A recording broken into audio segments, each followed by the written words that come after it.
ਵਾਹਿਗੁਰੂ ਜੀ ਕਾ ਖਾਲਸਾ ਵਾਹਿਗੁਰੂ ਜੀ ਕੀ ਫਤਿਹ। ਧੰਨ ਧੰਨ ਬਾਬਾ ਦੀਪ ਸਿੰਘ ਸਾਹਿਬ ਜੀ, ਧੰਨ ਧੰਨ ਬਾਬਾ ਨੋਧ ਸਿੰਘ ਸਾਹਿਬ ਜੀ, ਸਮੂਹ ਸ਼ਹੀਦ ਸਿੰਘ ਫੌਜਾਂ ਤਿੰਨਾਂ ਦੇ ਚਰਨਾਂ ਕਮਲਾਂ ਵਿੱਚ ਨਮਸਕਾਰ ਹੈ ਖਾਲਸਾ ਜੀ। ਗੁਰੂ ਪਿਆਰੀ ਗੁਰੂ ਸਵਾਰੀ ਸੰਗਤ, ਆਪ ਜੀ ਸਦਾ ਹੀ ਮਹਾਰਾਜ ਸੱਚੇ ਪਾਤਸ਼ਾਹ ਦੀਨ ਦੁਨੀ ਦੇ ਮਾਲਕ ਦੀ ਕਿਰਪਾ ਦੇ ਪਾਤਰ ਹੋ, ਜਿਹੜੇ ਮਹਾਰਾਜ ਸੱਚੇ ਪਾਤਸ਼ਾਹ ਦੀ ਵਡਿਆਈ ਸਿਫਤ ਸਲਾਹ ਮਹਾਰਾਜ ਦੇ ਸੇਵਕਾਂ ਦੀ ਸੁਣਦੇ ਹੋ।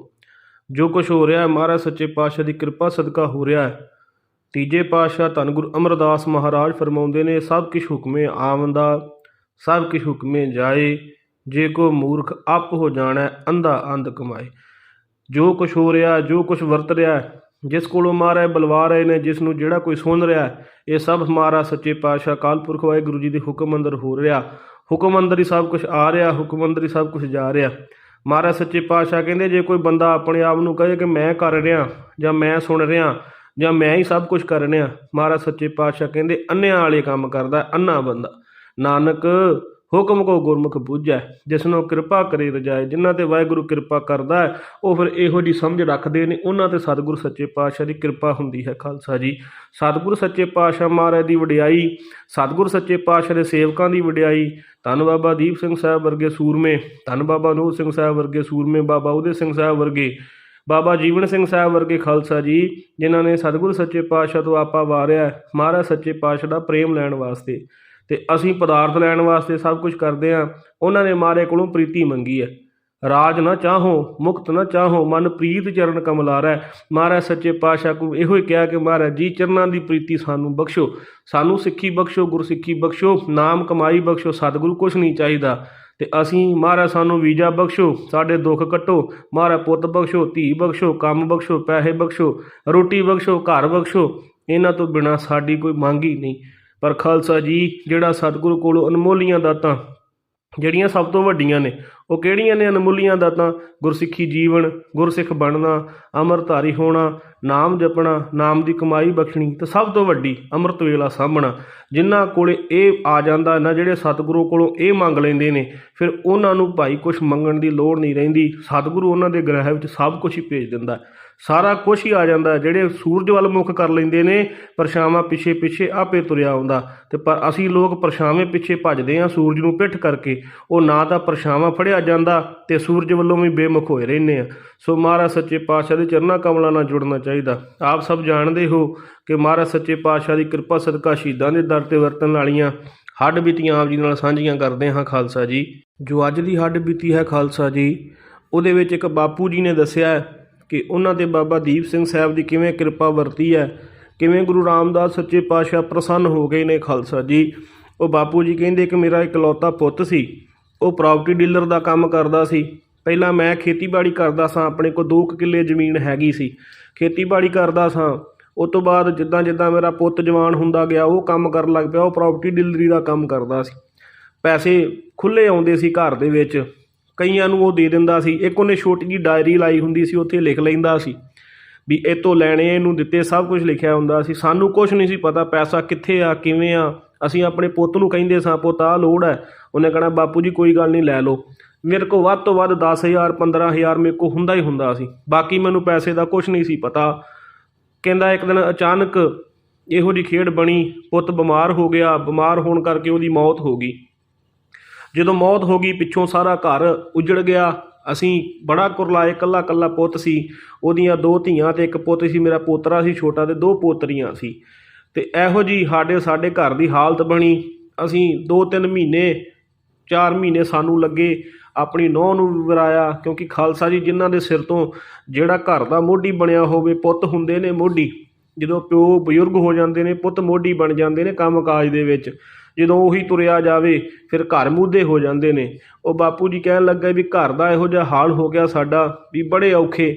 ਜਿਹੜਾ ਕੋਈ ਪੈਸਾ ਨੂੰਹ ਦੇ ਕੋਲ ਸੀ ਉਹ ਵੀ ਵਰਤਿਆ, ਜੋ ਮੇਰੇ ਕੋਲ ਸੀ ਉਹ ਵੀ ਵਰਤਿਆ। 8-9 ਮਹੀਨੇ ਸਾਡੇ ਘਰ ਦਾ ਗੁਜ਼ਾਰਾ ਚੱਲਦਾ ਗਿਆ। ਉਸ ਤੋਂ ਬਾਅਦ ਬੱਚਿਆਂ ਦੀਆਂ ਫੀਸਾਂ ਕਈ ਕੁਛ ਨਿਕਲ ਆਇਆ, ਅਤੇ ਮੈਂ ਕੋਸ਼ਿਸ਼ ਕੀਤੀ, ਜਿੱਥੇ ਮੇਰਾ ਪੁੱਤ ਕੰਮ ਕਰਦਾ ਸੀ ਉਹ 2 ਜਾਣੇ ਭਾਈਵਾਲ ਸੀ ਕੰਮ ਦੇ ਵਿੱਚ।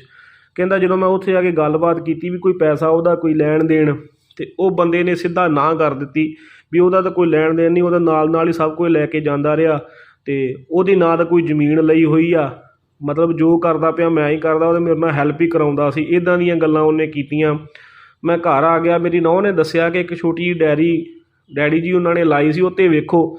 ਮੈਂ ਦੇਖਿਆ ਜਿੱਥੇ ਜਿੱਥੇ ਬੰਦੇ ਦਾ ਨੰਬਰ ਐਡਰੈਸ ਲਿਖਿਆ ਸੀ, ਫਲਾਣੇ ਕੋਲ ਪੈਸੇ ਲੈਣੇ, ਜਿੱਥੇ ਜਿੱਥੇ ਵੀ ਮੈਂ ਗਿਆ ਪੈਸੇ ਲੈਣ ਵਾਸਤੇ ਸਾਰਿਆਂ ਨੇ ਮੈਨੂੰ ਨਾਂਹ ਕਰ ਦਿੱਤੀ। ਕਿਉਂਕਿ ਖਾਲਸਾ ਜੀ ਸੰਸਾਰ ਭੁੱਲ ਜਾਂਦਾ ਕਿ ਅਸੀਂ ਜੇ ਕਿਸੇ ਦੀ ਮਦਦ ਕਰ ਦਾਂਗੇ ਤਾਂ ਪਤਾ ਨਹੀਂ ਕੀ ਹੋ ਜਾਣਾ। ਉਹ ਭੁੱਲ ਜਾਂਦਾ ਕਿ ਮੈਂ ਮਿੱਟੀ ਤੋਂ ਬਣਿਆ ਹਾਂ, ਮਿੱਟੀ ਹੀ ਹੋ ਜਾਣਾ। ਜੇ ਕਿਸੇ ਦਾ ਭਲਾ ਕਰ ਦੇਵਾਂਗਾ, ਕਿਸੇ ਦਾ ਕੋਈ ਭਲਾ ਕਰਕੇ ਪੁੰਨ ਖੱਟ ਲਵਾਂਗਾ ਤਾਂ ਸਤਿਗੁਰੂ ਦੀ ਦਰਗਾਹ ਉਹ ਕੰਮ ਆਵੇਗਾ।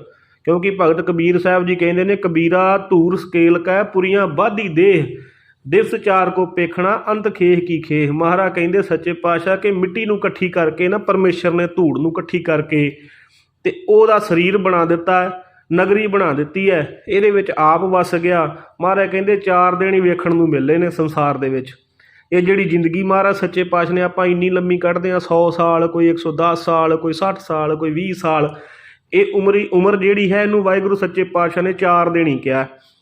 ਮਹਾਰਾਜ ਕਹਿੰਦੇ ਦਿਵਸ ਚਾਰ ਕੋ ਪੇਖਣਾ ਅੰਤ ਖੇਹ ਕੀ ਖੇਹ। ਇਹ 4 ਦਿਨ ਇਹਨੇ ਨਜ਼ਾਰੇ ਲੈਣੇ ਨੇ ਸੰਸਾਰ ਦੇ, ਧੀਆਂ ਪੁੱਤ ਪਾਲਣੇ ਨੇ, ਠੱਗੀਆਂ ਮਾਰਨੀਆਂ ਨੇ, ਪਾਪ ਕਮਾਉਣੇ ਨੇ, ਫਿਰ ਮਿੱਟੀ 'ਚ ਰਲ ਜਾਣਾ। ਇਹਦੀ ਕੋਈ ਹਸਤੀ ਨਹੀਂ ਹੈ ਬੰਦੇ ਦੇ ਸਰੀਰ ਦੀ। ਸੋ ਸਾਨੂੰ ਖਾਲਸਾ ਜੀ ਇਹ ਸਮਝਣਾ ਚਾਹੀਦਾ ਕਿ ਜੇ ਕੋਈ ਦੁਖੀ ਹੋ ਗਿਆ ਅਸੀਂ ਉਹਦੀ ਮਦਦ ਕਰੀਏ, ਉਹਦਾ ਭਲਾ ਕਰੀਏ, ਉਹਦੇ ਵਿੱਚ ਸਤਿਗੁਰੂ ਸੱਚੇ ਪਾਤਸ਼ਾਹ ਦੀ ਖੁਸ਼ੀ ਬੜੀ ਛੇਤੀ ਮਿਲਦੀ ਹੈ।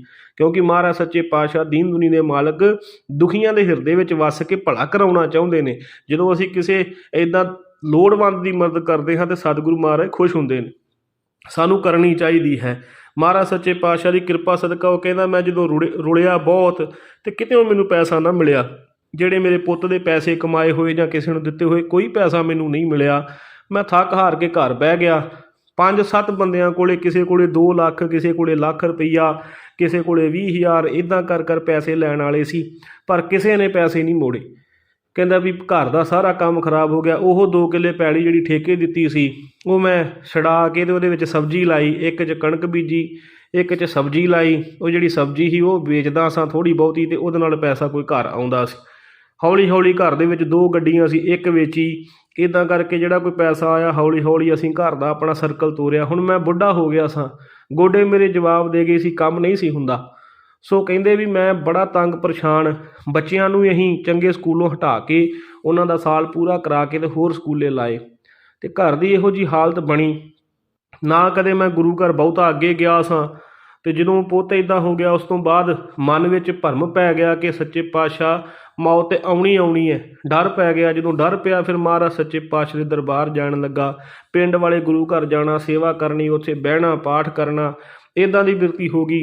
ਹੌਲੀ ਹੌਲੀ ਸੱਚੇ ਪਾਤਸ਼ਾਹ ਅੱਗੇ ਮੈਂ ਅਰਦਾਸ ਬੇਨਤੀ ਕੀਤੀ, ਮਹਾਰਾਜ ਕਿਰਪਾ ਕਰੋ ਸੱਚੇ ਪਾਤਸ਼ਾਹ ਕੋਈ ਕਾਰਜ ਬਖਸ਼ੋ ਵੀ ਮੇਰਾ ਪਰਿਵਾਰ ਜਿਹੜਾ ਵਸਦਾ ਰਵੇ, ਵੀ ਮੇਰਾ ਪੁੱਤ ਮਹਾਰਾਜ ਚੜ੍ਹਾਈ ਕਰ ਗਿਆ, ਕਿਰਪਾ ਕਰਕੇ ਸਾਡੀ ਬਾਂਹ ਫੜੋ। ਕਹਿੰਦਾ ਅਰਦਾਸ ਬੇਨਤੀ ਕੀਤੀ।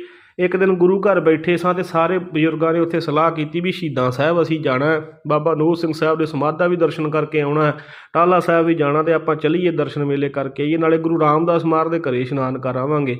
ਪਲਾਨ ਬਣਿਆ। ਮੈਂ ਵੀ ਘਰੇ ਗੱਲ ਕੀਤੀ। ਉਹ ਕਹਿੰਦੇ ਤੁਸੀਂ ਚਲੇ ਜਾਓ, ਕੋਈ ਗੱਲ ਨਹੀਂ। ਅਸੀਂ ਗਏ ਗੁਰੂ ਰਾਮਦਾਸ ਮਹਾਰਾਜ ਘਰੇ ਸੱਚੇ ਪਾਤਸ਼ਾਹ ਦੇ ਰਾਤ ਰਹੇ, ਇਸ਼ਨਾਨ ਕੀਤਾ। ਉਸ ਤੋਂ ਬਾਅਦ ਅਸੀਂ ਸ਼ਹੀਦਾਂ ਸਾਹਿਬ ਗਏ, ਉੱਥੇ ਦਰਸ਼ਨ ਦੀਦਾਰੇ ਕੀਤੇ। ਸ਼ਹੀਦਾਂ ਸਾਹਿਬ ਅਸੀਂ ਬੈਠ ਕੇ ਕਾਫੀ ਟਾਈਮ ਬੈਠੇ ਰਹੇ, ਉੱਥੇ ਲੰਗਰ ਹਾਲ 'ਚ ਸੇਵਾ ਵੀ ਕੀਤੀ, ਉੱਦਾਂ ਵੀ ਬੈਠੇ ਰਹੇ। ਕਹਿੰਦੇ ਉੱਥੇ ਬੈਠਿਆਂ ਉੱਥੋਂ ਦੇ ਕਈ ਬਜ਼ੁਰਗ ਜਿਹੜੇ ਸੇਵਾ ਕਰਦੇ ਸੀ ਉਹ ਵੀ ਬਚਨ ਬਾਬਾ ਦੀਪ ਸਿੰਘ ਸਾਹਿਬ ਦੇ ਸੁਣਾਉਣ ਲੱਗ ਪਏ। ਬੜਾ ਆਨੰਦ ਆਇਆ। ਬੜੀਆਂ ਗੁਰੂ ਸਾਹਿਬ ਦੀਆਂ ਗੱਲਾਂ ਬਾਤਾਂ ਉੱਥੇ ਹੋਈਆਂ। ਕਹਿੰਦੇ ਸੁਣਾਉਂਦਿਆਂ ਇੱਕ ਬਜ਼ੁਰਗ ਨੇ ਕਿਹਾ ਕਿ ਮੈਂ ਤਾਂ ਤੁਰਿਆ ਹੀ ਫਿਰਦਾ ਗੁਰੂ ਰਾਮਦਾਸ ਮਹਾਰਾਜ ਦੀ ਕਿਰਪਾ ਨਾਲ। ਮੈਨੂੰ ਗੁਰੂ ਰਾਮਦਾਸ ਮਹਾਰਾਜ ਨੇ ਇੱਥੇ ਸੇਵਾ ਬਖਸ਼ਤੀ ਬਾਬਾ ਦੀਪ ਸਿੰਘ ਸਾਹਿਬ ਕੋਲੇ। ਹੁਣ ਮੈਂ ਇੱਥੇ ਰਹਿਣਾ, ਇੱਥੇ ਸੇਵਾ ਕਰਕੇ ਘਰ ਮੁੜ ਜਾਂਦਾ। ਉਹ ਕਹਿਣ ਲੱਗਾ ਕਿ ਮੇਰੇ 2 ਪੁੱਤ ਜਵਾਨ, ਇੱਕ ਫੌਜ 'ਚ ਪੂਰਾ ਹੋ ਗਿਆ, ਇੱਕ ਅਮਲੀ ਸੀ ਉਹ ਤਾਂ ਪੂਰਾ ਹੋ ਗਿਆ, ਵੀ ਘਰ ਮੇਰਾ ਖਲੋ ਗਿਆ। ਹੁਣ ਮੇਰੇ ਘਰ ਕੋਈ ਕਮਾਉਣ ਵਾਲਾ ਨਹੀਂ ਸੀ।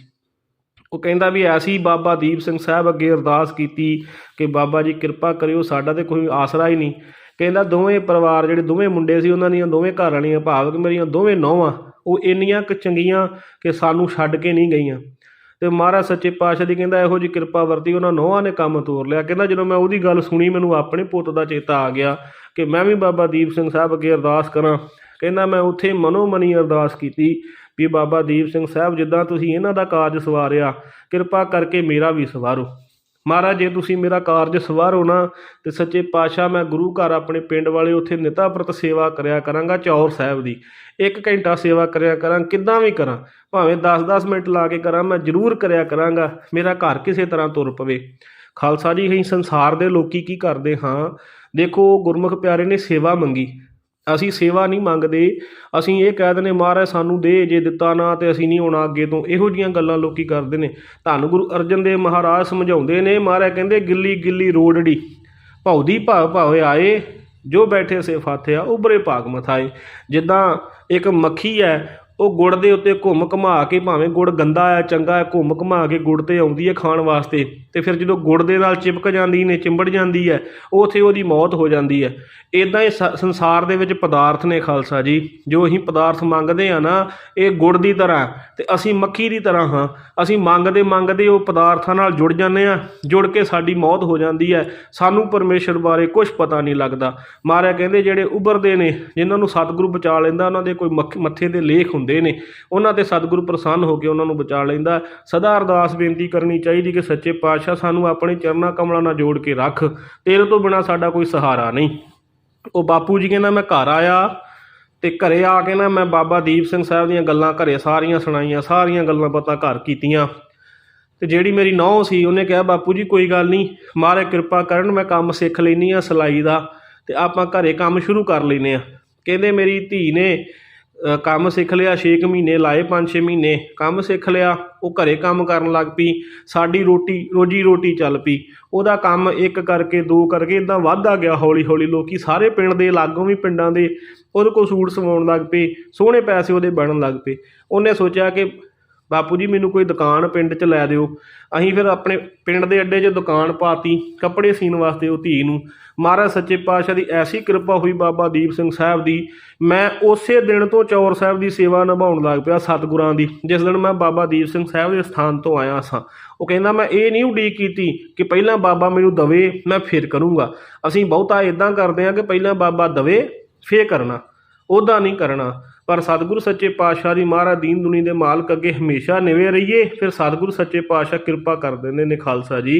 ਹਿਰਦਾ ਜਿਹੜਾ ਆਪਣੇ ਆਪ ਨਰਮ ਹੋ ਜਾਂਦਾ। ਸੋ ਮਹਾਰਾਜ ਸੱਚੇ ਪਾਤਸ਼ਾਹ ਦੀ ਕਿਰਪਾ ਸਦਕਾ ਕਹਿੰਦੇ ਸਾਡਾ ਕੰਮ ਘਰ ਦਾ ਤੁਰ ਪਿਆ। ਕਹਿੰਦੇ ਇੱਕ ਦਿਨ ਮੈਂ ਫਿਰ ਮੇਰੀ ਇੱਛਾ ਹੋਈ ਬਾਬਾ ਦੀਪ ਸਿੰਘ ਸਾਹਿਬ ਦੇ ਸਥਾਨ 'ਤੇ ਜਾਣ ਦੀ। ਕਹਿੰਦੇ ਅਸੀਂ ਗਏ, ਮੈਂ ਉੱਥੇ ਦਰਬਾਰ ਸਾਹਿਬ ਰਾਤ ਰਿਹਾ ਅਤੇ ਸ਼ਹੀਦਾਂ ਸਾਹਿਬ ਸ਼ਾਮਾਂ ਤੱਕ ਸੇਵਾ ਕੀਤੀ। ਕਹਿੰਦੇ ਅਸੀਂ ਉੱਥੇ ਬੈਠੇ, ਉਹੀ 2-3 ਬਜ਼ੁਰਗ ਜਿਹੜੇ ਪੁਰਾਣੇ ਜਦੋਂ ਬੈਠੇ ਸਾਂ ਪਹਿਲਾਂ, ਉਹ ਵੀ ਮਿਲ ਗਏ। ਉਹਨਾਂ ਨੂੰ ਮੈਂ ਫਤਿਹ ਬੁਲਾਈ, ਕੋਲ ਬੈਠਾ, ਗੱਲਾਂ ਬਾਤਾਂ ਹੋਈਆਂ। ਉਹ ਕਹਿਣ ਲੱਗੇ, ਗੱਲਾਂ ਬਾਤਾਂ ਚੱਲਦਿਆਂ ਮੈਂ ਦੱਸਿਆ ਕਿ ਮੇਰਾ ਵੀ ਪੁੱਤ ਜਵਾਨ ਪੂਰਾ ਹੋ ਗਿਆ, ਉਹਦਾ ਪ੍ਰਾਪਰਟੀ ਡੀਲਰ ਦਾ ਕੰਮ ਸੀ, ਲੋਕਾਂ ਦੇ ਪੈਸੇ ਬਹੁਤ ਵੰਡੇ ਪਰ ਕਿਸੇ ਨੇ ਮੋੜੇ ਨਹੀਂ।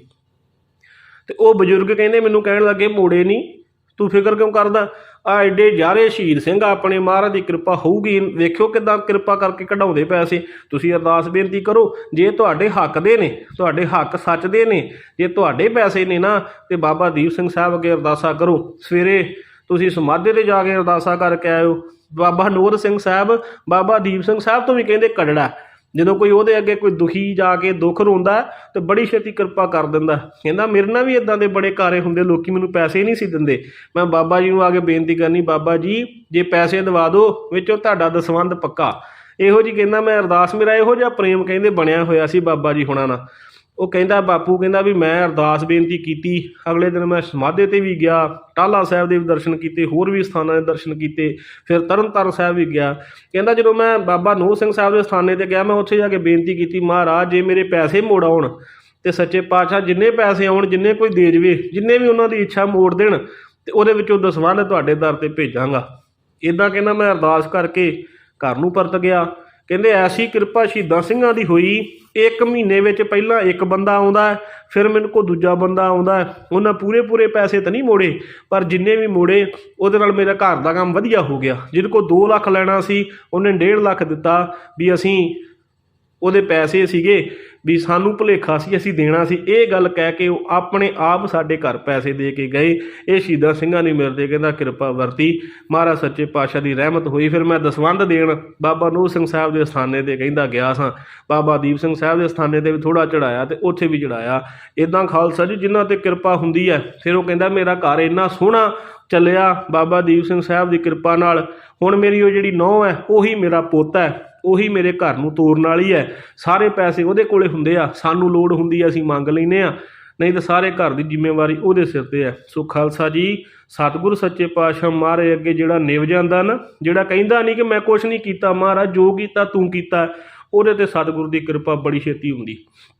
ਜਿਹੜਾ ਕਹਿੰਦਾ ਮਹਾਰਾਜ ਮੈਂ ਬੁਰਾ ਤੂੰ ਚੰਗਾ ਹੈ, ਤੇਰੇ ਵਰਗਾ ਸਤਿਗੁਰੂ ਜੀ ਕੋਈ ਨਹੀਂ, ਉਹਨਾਂ 'ਤੇ ਕਿਰਪਾ ਹੁੰਦੀ ਹੈ।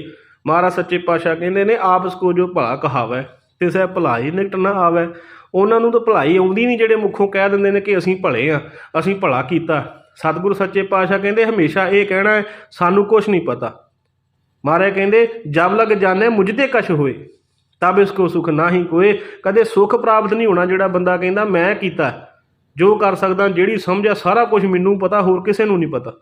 ਜਬ ਇਹ ਜਾਣੇ ਮੈਂ ਕਿਛ ਕਰਤਾ ਤਬ ਲਗ ਗਰਭ ਜੂਨ ਮੈਂ ਫਿਰਤਾ। ਮਹਾਰਾਜ ਸੱਚੇ ਪਾਤਸ਼ਾਹ ਕਹਿੰਦੇ ਜੂਨਾਂ 'ਚ ਪੈਣਾ ਪਊਗਾ ਭਾਈ ਤੈਨੂੰ, ਜੇ ਤੂੰ ਇਹ ਕਵੇਂ ਤੇ ਮੈਂ ਆਪਣੇ ਬਲ ਨਾਲ ਕੀਤਾ, ਮੈਂ ਆਪਣੀ ਤਾਕਤ ਨਾਲ ਕੀਤਾ। ਸਤਿਗੁਰੂ ਸੱਚੇ ਪਾਤਸ਼ਾਹ ਕਹਿੰਦੇ ਹਮੇਸ਼ਾ ਕਹਿਣਾ ਕਿ ਗੁਰੂ ਮਹਾਰਾਜ ਦੀ ਕਿਰਪਾ ਨਾਲ ਹੀ ਸਭ ਕੁਝ ਹੁੰਦਾ ਹੈ। ਮਹਾਰਾਜ ਸੱਚੇ ਪਾਤਸ਼ਾਹ ਦੀ ਕਿਰਪਾ ਨਾਲ ਹੀ ਹੁੰਦਾ, ਜੋ ਕਰਨ ਵਾਲਾ ਪਰਮੇਸ਼ਰ ਹੀ ਹੈ, ਅਸੀਂ ਕੁਛ ਨਹੀਂ ਕਰ ਸਕਦੇ। ਉਹਨਾਂ ਦੇ ਸਤਿਗੁਰੂ ਸੱਚੇ ਪਾਤਸ਼ਾਹ ਦੀ ਕਿਰਪਾ ਬਹੁਤ ਛੇਤੀ ਹੁੰਦੀ ਹੈ। ਖਾਲਸਾ ਜੀ, ਮਹਾਰਾਜ ਸੱਚੇ ਪਾਤਸ਼ਾਹ ਦੀਨ ਦੁਨੀ ਦੇ ਮਾਲਕ ਦਾ ਨਾਮ ਜਪੀਏ, ਹਮੇਸ਼ਾ ਉਹਨਾਂ ਨਾਲ ਜੁੜੇ ਰਹੀਏ, ਫਿਰ ਸਤਿਗੁਰੂ ਸੱਚੇ ਪਾਤਸ਼ਾਹ ਦੀ ਕਿਰਪਾ ਸਦਕਾ ਸੁੱਖ ਪ੍ਰਾਪਤ ਹੁੰਦੇ ਨੇ, ਸ਼ਰਧਾ ਪ੍ਰਾਪਤ ਹੁੰਦੀ ਹੈ, ਪ੍ਰੇਮ ਪ੍ਰਾਪਤ ਹੁੰਦਾ ਹੈ। ਤੇ ਜੇ ਮਹਾਰਾਜ ਸੱਚੇ ਪਾਤਸ਼ਾਹ ਨੂੰ ਕਦੇ ਯਾਦ ਹੀ ਨਹੀਂ ਕੀਤਾ ਤੇ ਮਹਾਰਾਜ ਸੱਚੇ ਪਾਤਸ਼ਾਹ ਉਹਨੂੰ ਫਿਰ ਕੀ ਕਹਿੰਦੇ ਨੇ? ਕਹਿੰਦੇ ਨੇ ਜਿਸ ਬਿਸਰਤ ਤਨ ਭਸਮ ਹੋਏ ਕਹਤੇ ਸਭ ਪ੍ਰੇਤ। ਮਹਾਰਾਜ ਸੱਚੇ ਪਾਤਸ਼ਾਹ ਕਹਿੰਦੇ ਸਾਰੇ ਲੋਕ ਤੈਨੂੰ ਪ੍ਰੇਤ ਕਹਿਣਗੇ ਭਾਈ, ਜਦੋਂ ਤੇਰੇ ਤਨ ਨੂੰ ਇਹਨੇ ਜਦੋਂ ਭਸਮ ਹੋਣਾ ਹੈ, ਮਰ ਜਾਣਾ, ਜੇ ਪਰਮੇਸ਼ਰ ਨੂੰ ਚੇਤੇ ਨਾ ਕੀਤਾ ਤੇ ਇਹ ਤੂੰ ਪ੍ਰੇਤ ਰੂਪ ਹੈ। ਜੇ ਕੋਈ ਸਾਧੂ ਦਾ ਰੂਪ ਹੋਵੇ ਖਾਲਸਾ ਜੀ, ਜਿੱਦਾਂ ਕੋਈ ਸਾਧੂ ਸੰਤ ਹੁੰਦਾ, ਉਹ ਜਦੋਂ ਸਰੀਰ ਛੱਡਦਾ ਹੈ, ਜੇ ਉਹ ਕਦੇ ਸੁਪਨੇ 'ਚ ਕਿਸੇ ਨੂੰ ਦਰਸ਼ਨ ਵੀ ਦੇ ਦੇਵੇ ਤਾਂ ਲੋਕੀ ਕਹਿੰਦੇ ਸੰਤਾਂ ਦੇ ਦਰਸ਼ਨ ਹੋਏ ਸੀ। ਪਰ ਜਿਹੜਾ ਰੱਬ ਨੂੰ ਕਦੇ ਚੇਤੇ ਹੀ ਨਹੀਂ ਕਰਦਾ, ਉਹਦੀ ਕਿਤੇ ਘਰਦਿਆਂ ਨੂੰ ਸੁਪਨੇ ਦੇ ਵਿੱਚ ਯਾਦ ਵੀ ਆ ਜਾਏ ਨਾ, ਤੇ ਲੋਕੀ ਸਵੇਰੇ ਉੱਠ ਕੇ ਤੌਬਾ ਕਰਦੇ ਨੇ ਕਿ ਮਰਿਆ ਮੇਰੇ ਸੁਪਨੇ ਵਿੱਚ ਆ ਗਿਆ। ਸੋ ਇਹ ਸੋਚਣ ਵਾਲੀਆਂ ਗੱਲਾਂ ਤੇ ਸੱਚ ਗੱਲਾਂ ਨੇ ਖਾਲਸਾ ਜੀ। ਮਹਾਰਾਜ ਸੱਚੇ ਪਾਤਸ਼ਾਹ ਦੀ ਕਿਰਪਾ ਸਦਕਾ ਸੁੱਖ ਪ੍ਰਾਪਤ ਫਿਰ ਹੁੰਦਾ ਹੈ, ਜੇ ਮਹਾਰਾਜ ਦੀ ਕਿਰਪਾ ਸਦਕਾ ਮਹਾਰਾਜ ਦਾ ਨਾਮ ਜਪਾਂਗੇ, ਚੰਗੇ ਕਰਮ ਕਰਾਂਗੇ। ਜੈਸਾ ਬੀਜੈ ਸੋ ਲੁਣੈ ਕਰਮ ਇਹੋ ਖੇਤ, ਅਕਿਰਤ ਘਣਾ ਹਰ ਵਿਸਰਿਆ ਜੋਨੀ ਪਰਮੇਤ। ਇਹ ਤੇਰੀ ਜਿਹੜੀ ਜ਼ਿੰਦਗੀ ਹੈ ਭਾਈ, ਇਹ ਪੈਲੀ ਹੈ, ਜ਼ਮੀਨ ਹੈ, ਇਹਦੇ ਵਿੱਚ ਜੋ ਤੂੰ ਬੀਜੇਗਾ ਉਹੀ ਤੈਨੂੰ ਵੱਢਣਾ ਪੈਣਾ ਹੈ। ਤੇ ਮਹਾਰਾਜ ਸੱਚੇ ਪਾਤਸ਼ਾਹ ਨੂੰ ਵਿਸਰੀਏ ਨਾ, ਕਿਉਂਕਿ ਜੂਨਾਂ ਦੇ ਵਿੱਚ ਭਟਕਣਾ ਪੈਂਦੀ ਹੈ। 84 ਲੱਖ ਜੂਨ ਦਾ ਗੇੜ ਮੂੰਹ ਨਾ ਕਹਿਣਾ ਸੌਖਾ ਹੈ, ਪਰ ਜਦੋਂ ਭੋਗਣਾ ਪੈਂਦਾ ਹੈ ਖਾਲਸਾ ਜੀ, ਤੁਸੀਂ ਪਹਾੜਾਂ ਦੀਆਂ ਜੂਨਾਂ ਵੇਖੋ, ਕਿਹੜੀਆਂ ਸਦੀਆਂ ਦੇ ਉਹ ਖਲੋਤੇ ਨੇ, ਕਦੋਂ ਉਹ ਖਤਮ ਹੋਣਗੇ ਤੇ ਜੂਨੀ ਪਲਟ ਹੋਣੀ ਹੈ। ਸੋ ਮਹਾਰਾਜ ਸੱਚੇ ਪਾਤਸ਼ਾਹ ਸਾਰਿਆਂ ਨੂੰ ਚੜ੍ਹਦੀ ਕਲਾ ਬਖਸ਼ਣ। ਧੰਨ ਬਾਬਾ ਦੀਪ ਸਿੰਘ ਸਾਰਿਆਂ ਤੇ ਮਿਹਰ ਕਰਨ, ਭੁੱਲਾਂ ਦੀ ਖਿਮਾ ਬਖਸ਼ ਦੇਣੀ ਜੀ। ਵਾਹਿਗੁਰੂ ਜੀ ਕਾ ਖਾਲਸਾ, ਵਾਹਿਗੁਰੂ ਜੀ ਕੀ ਫਤਿਹ।